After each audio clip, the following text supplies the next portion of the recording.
This honorable court is in session. Please be seated. Good morning and welcome back. All right, gentlemen, I have previously explained our procedure, so no need to do all that. Y'all were here, so just call the next case, please, Miss Angie. Linda Kindred et al. Versus Evelyn Townsend et al. Your Honor, I'd like to reserve 3 minutes. 3 minutes, all right, sir. Thank you. As long as you don't say it's a narrow and concise issue. I will not say that. We'll come up with some other cliche. Okay. Your Honor, Scott McCullough here for the appellants, defendants, Evelyn Townsend and Perimeter Transportation. I'm sure your honors know this is a appeal of an automobile accident that was a bench trial involving my client was making a left turn at an intersection in Memphis while plaintiff Linda Kindred was traveling in the opposite direction at the intersection, and the accident occurred in the middle of the intersection as my client was making the left turn. The core issue, while we're here on an appeal of an automobile accident bench trial, comes from the trial court's findings of fact. Specifically, it's in volume 8, 1087, this finding of fact by the trial court. Defendant Evelyn Townsend proceeded into the intersection on a permissive green light and began her turn without sufficient space to safely complete her turn. It is our position today at trial, after trial, that is an erroneous findings of fact that is not consistent with the testimony at trial, and that when the trial court issued this findings of fact, frankly, without the aid of the transcript, the trial court made this erroneous findings of fact, which leads you down the road to erroneous conclusions of law and allocation of fault. It is our position, and believe it is supported by the testimony, both live at the trial and importantly, the deposition testimony that was submitted to the court at trial for review, as well as the expert testimony, specifically plaintiff's accident reconstructionist, that my client, Evelyn Townsend, began her left turn with a protected left turn arrow.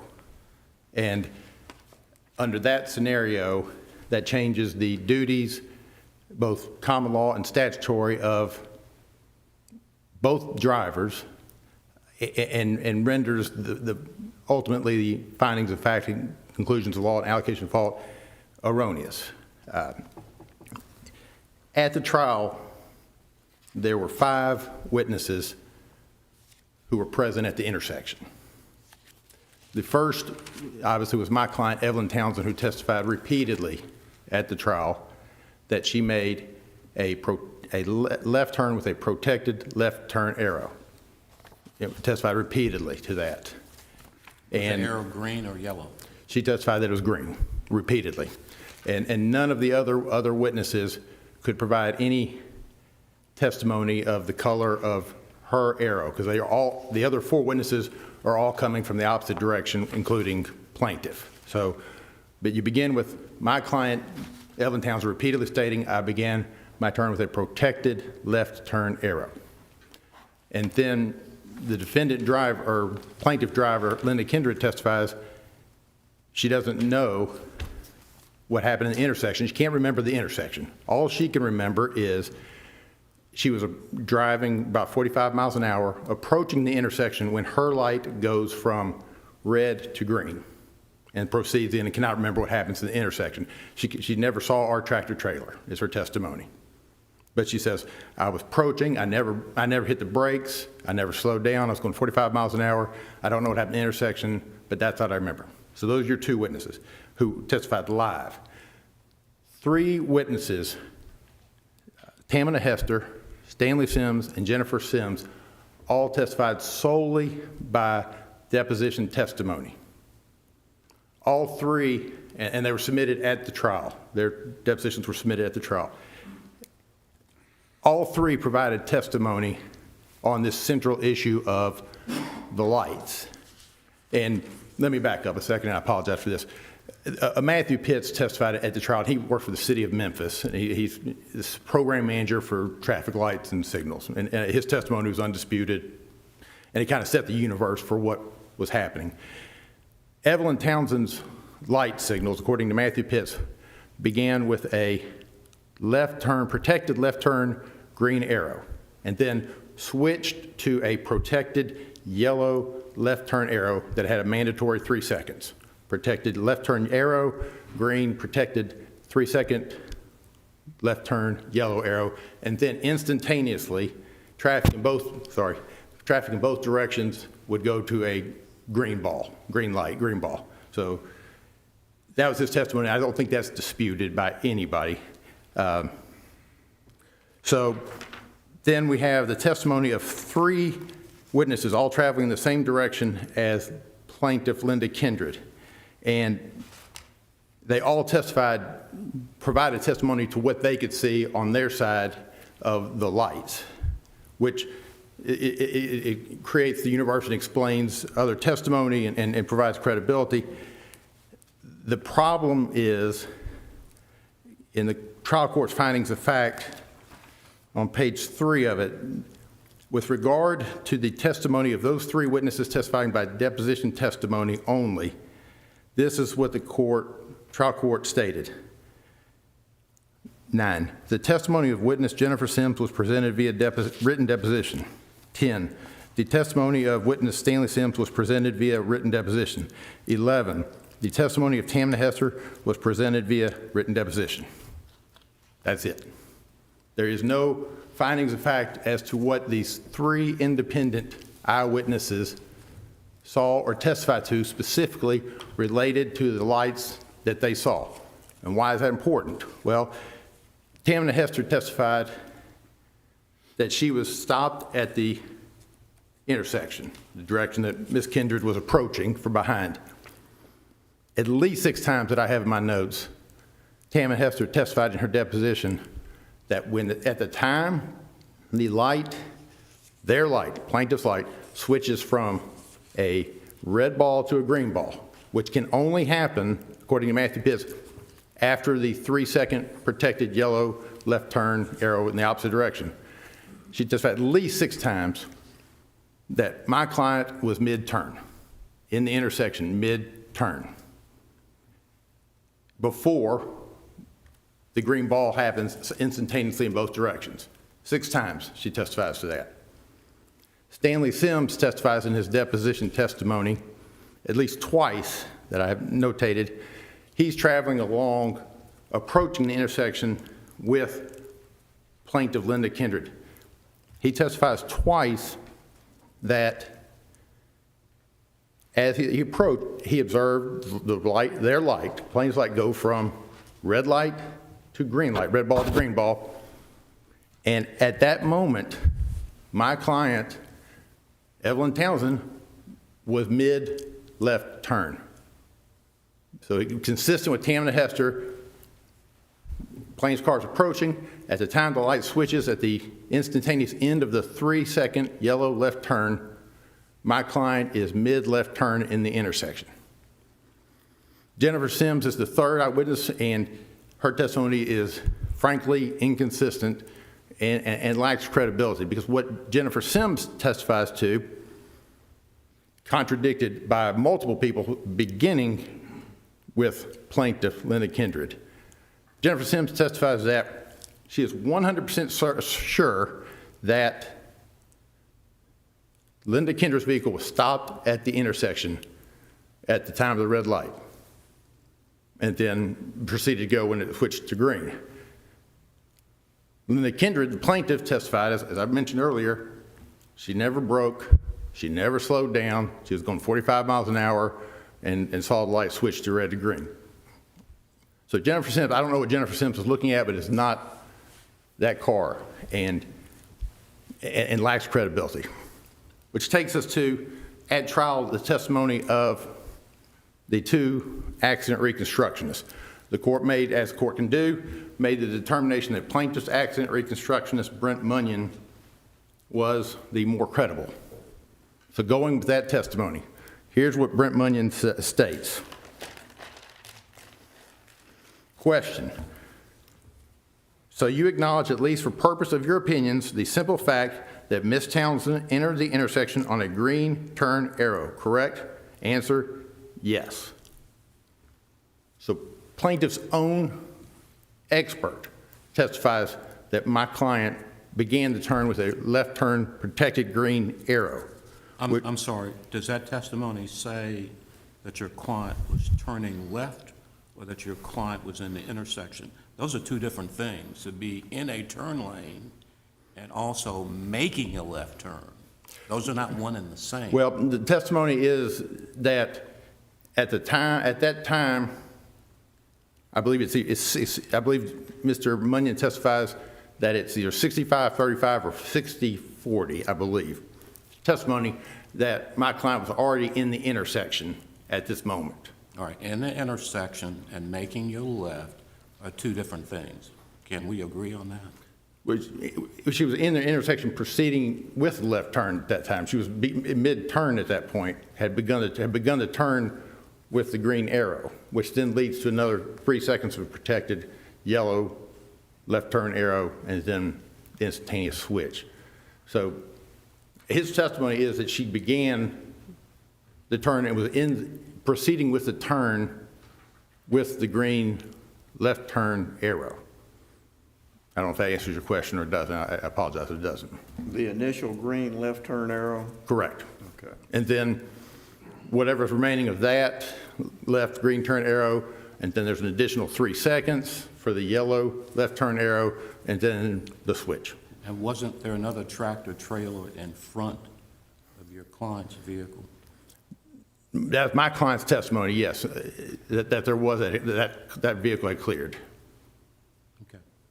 Now, and again, plaintiff testifies that she never saw not only that tractor trailer, but this tractor trailer. But ultimately, I think the issue is the trial court made this erroneous ruling inconsistent with the weight of the lay testimony, and we don't know what credibility the trial court placed on the deposition testimony of the 3 independent witnesses, because I just read what the trial court said about the 3 independent witnesses and their testimony. And plaintiff's own expert says the start of the green arrow. And I think that requires ultimately vacating the judgment and rendering a new findings of fact and new conclusions of law based upon the proper findings of fact. Now, you cite to the plaintiff's expert, but the plaintiff's expert also says that the defendant driver could have stopped her truck and not pulled into the path of the plaintiff's vehicle. Isn't that correct? Your Honor, may have testified to that, and I've gone over my time. Is it okay to answer? Yes. Okay.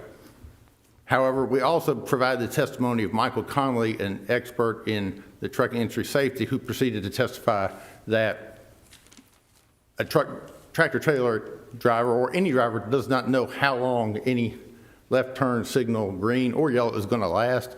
And if you begin a left turn with the green left turn arrow, it is incumbent upon you to complete that turn and not try and reverse yourself, because that would cause more problems. The proper course of action is to complete the turn, even if it's not completed in the time frame of the turn arrows. Did the plaintiff's expert agree with that? I don't know that he touched on that. He was an accident reconstructionist. Plaintiffs also had a trucking industry expert, a fellow named Larry Cole, but the court made it very clear the court did not give any credibility to his testimony, and so the only testimony was from the trucking industry standpoint, but from my client's expert. Thank you. All right, sir. You have your rebuttal time.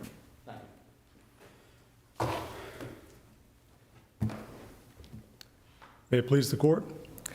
My co-counsel is sitting at the table. I'm the only one who will be presenting argument today, so there's no need to split time. Judge Stafford, I would like to address the question you just asked You need to first. introduce yourself. Oh, I apologize, Your Honor. My name is Brandon Fletches, and I represent Derek and Linda Kindred, who are the plaintiffs and the appellees in this matter. So Judge Stafford, you just asked, did the plaintiff's expert agree with that? We had a trucking industry expert who testified that an 18-wheeler should not begin a left turn until they are certain they can clear an intersection without impeding traffic coming from the opposite direction. That was our trucking industry standard. To answer that question. Did he go on and say anything about the light changing and you're in the middle of the intersection, completing the turn? Your Honor, again, if you're in the middle of the intersection, I think the law requires that you wait for traffic to clear coming from the opposite direction if you cannot safely complete your left turn without impeding that traffic or causing a wreck. And I think on that point, Judge Armstrong's questions nailed it. Entering the intersection in the context of this case, both reconstruction experts testified, is simply crossing that stop bar. That is different than being in the middle of the intersection, halfway through a left turn. Entering the intersection and beginning that turn is simply crossing that stop bar. We've all seen 18-wheelers turn. They go straight for a period of time before they begin making a left turn. That is a big issue in this case. At the outset, I would like to point out that this appeal presents this court with no legal issues, and it presents this court with no evidentiary issues. The appellants are simply asking this court to, on a cold record, substitute what the appellants believe the judgment should be for the trial court's judgment after the trial court sat and witnessed the testimony at the trial. Well, if the testimony of these individuals is inconsistent with the finding of the court, is it unreasonable to think that the court should at least address that testimony? It is not unreasonable at all, and the trial court did address it, Your Honor. Okay. Opposing counsel said the only mention was that they testified by deposition. Opposing counsel is wrong, and opposing counsel is misrepresenting the findings of fact. I have the findings of fact right here in front of me, and the court says, item 4, the court has, on page 1087 of the record, the court has taken great care to reconcile the testimony of the witnesses regarding whether plaintiff bears any fault for this accident. The testimony of the 3 witnesses, these are the 3 that he says she didn't make any findings about, to the accident differs. That's absolutely right. None of the 3 remembered it exactly the same way. All 3, as we point out in our brief, or each of the 3 had errors that we know to be wrong. Stanley Sims had Linda Kindred in the wrong lane. As he pointed out, Jamie Sims had Linda Kindred stopped at the red light. We know that's not true. And Tamina Hester actually testified that the light for Linda Kindred was green for a minute or 2 before she got, obviously we know that's not correct either. So each of the 3 remembered things differently. But the trial court went on. However, all of the witnesses indicate they saw the defendant proceeding into the intersection regardless of what color her arrow or light may have been.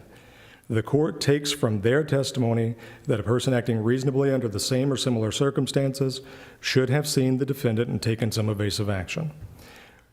For that reason, the court finds that plaintiff bears 25% of fault for this accident.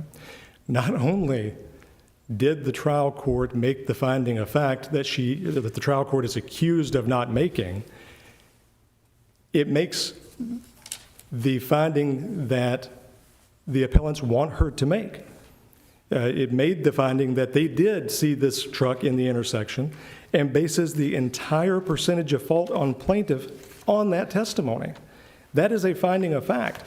It may not be what the outcome that the appellants wanted from it, but that is a finding of fact. And to accuse the court of making no finding of fact on that is simply wrong.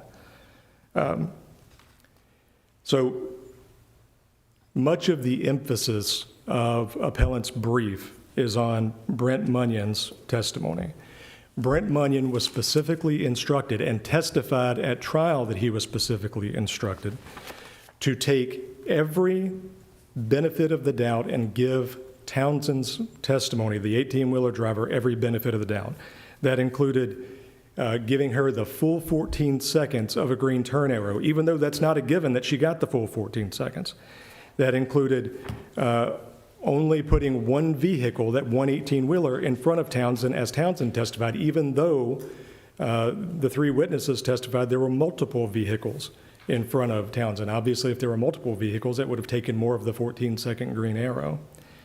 It included a favorable acceleration rate. It included immediate acceleration of the 18-wheeler in front of Townsend from the dead stop, and it included a constant movement from Townsend that she never came to a stop. He applied every benefit of the doubt.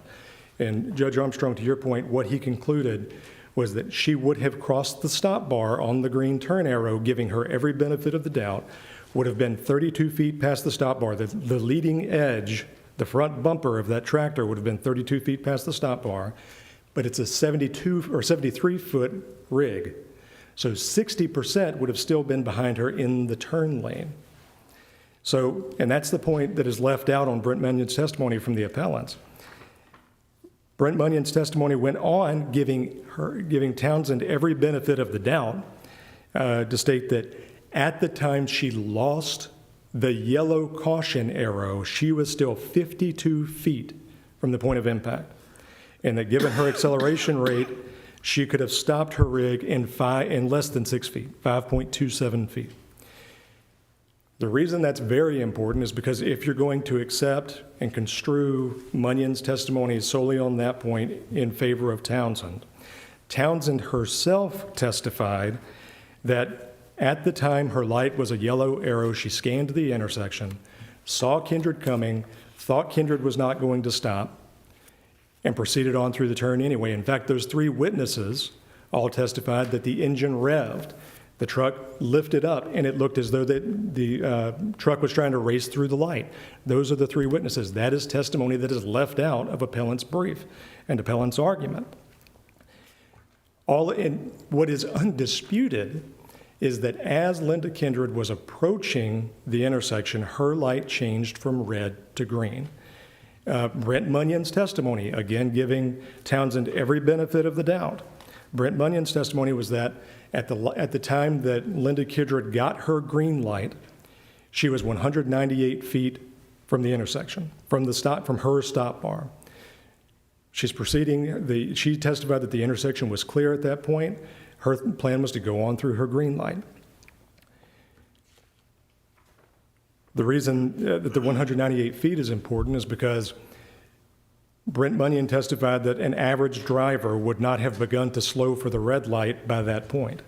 In other words, if she had gotten much closer, she would have began to slow down because she was approaching a red light, but her light changed from red to green. That is undisputed. The only person who was a witness who gave testimony that Townsend had a green light was Townsend. Townsend's testimony was found to be not credible by the trial court, and obviously deference on the issues of credibility has to be given to the trial court who observed the testimony. The reason that her testimony was not credible, at least in large part, is that at the scene while Linda Kindred was unconscious in her car, Townsend told the investigating officer that Linda Kindred had run a red light. She maintained that for years. She was asked about this in cross-examination by plaintiff's counsel, that at your deposition, I asked you and you said that she had run the red light. She confirmed that. But at trial, she recanted because obviously all of the testimony, including the accident reconstruction testimony, pointed to Linda Kindred having a green light as she approached the intersection. So that's why Townsend was found to be not credible. What is important here, and the sole focus of appellants, seems to be on the color of the lights. Color of the lights is important, but it is not the end-all, be-all of determining liability in a case. That goes to the Minton case that is cited in our brief, where the Court of Appeals stated that statutes regulating the right-of-way do not cover the whole duty of motorists. In addition to the requirements of the statutes, the motorist has a common law duty to use ordinary care to avoid endangering or injuring another upon the highway. I would direct the court's attention to the Majette case, which is cited in our brief. It's the last few pages of our brief, wherein the Court of Appeals found that an ambulance had entered the intersection on a green arrow and, by its own language stated, for whatever reason, did not complete its turn with the green arrow before opposing traffic's light turned green. There was even testimony in that case that the plaintiff who was going straight, who had been in Kindred's position, was distracted while approaching that intersection. Even so, the court put 67% liability on the ambulance that was turning with a green arrow and 33% liability on the plaintiff who was proceeding straight through the green light, even though there was testimony that that plaintiff was distracted as approaching the intersection. Here, the three witnesses all testified that Linda Kindred was not speeding, was not driving erratically, was not swerving, that there was no indication that she was distracted, that she was doing the speed limit and was proceeding through a green light at the time that the wreck happened. As far as her perception of the 18-wheeler, there was testimony from Brady McMillan, who was defendant's own expert, that as long as that truck is headed straight, it is hard for vehicles coming from the opposite direction to perceive whether that truck is actually turning or has actually passed the stop bar. Further, Ms. Kindred was in a low-sitting car. There's testimony that there were large vehicles already stopped in the left lane, which was to her left, which would have impeded her view. All of this was recognized by the experts, including defendant's own expert. Going back to the color of the lights, the statute upon which the defendants rely most heavily is Tennessee Code Annotated Section 55-8-129. This is really where they hang their hat. And even in that statute, it requires that vehicles approaching from the opposite direction that present an immediate hazard, even if you're entering on a green arrow, must be yielded to. Again, this is right on point with the Majette case. In the Majette case, even though that ambulance had entered on a green arrow, the court ruled that the car that was going straight, the passenger car, was an immediate hazard. And again, we have Townsend's own testimony that she saw Kindred coming, did not yield to her, and instead, the witness testimony that she was shifting gears and just kept on going straight. She essentially drove right into the path, according to her own testimony, of a vehicle she thought was not going to stop. And we know that the wreck occurred at the front end of both vehicles, which tells us that Townsend had plenty of time to stop and allow traffic to clear before completing her left turn. Certainly we see vehicles turning left all the time, pull into the intersection, wait on traffic to clear, and then complete that turn. Happens all the time.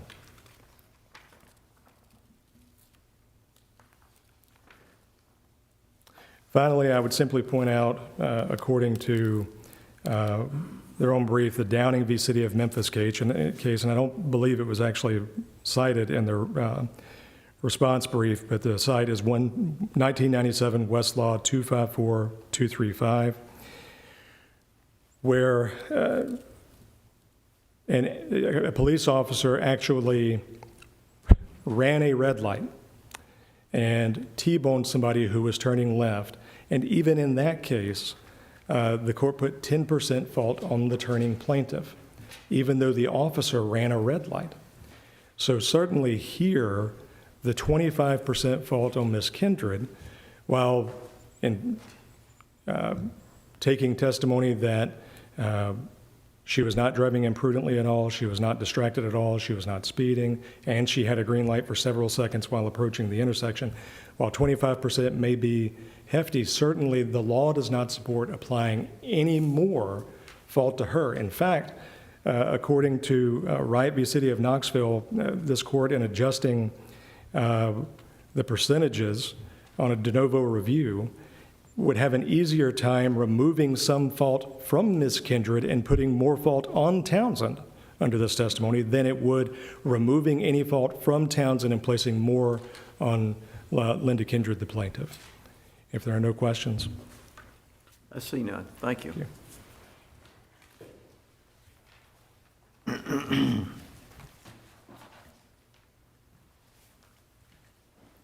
I believe you got 3 minutes. Thank you, Your Honor.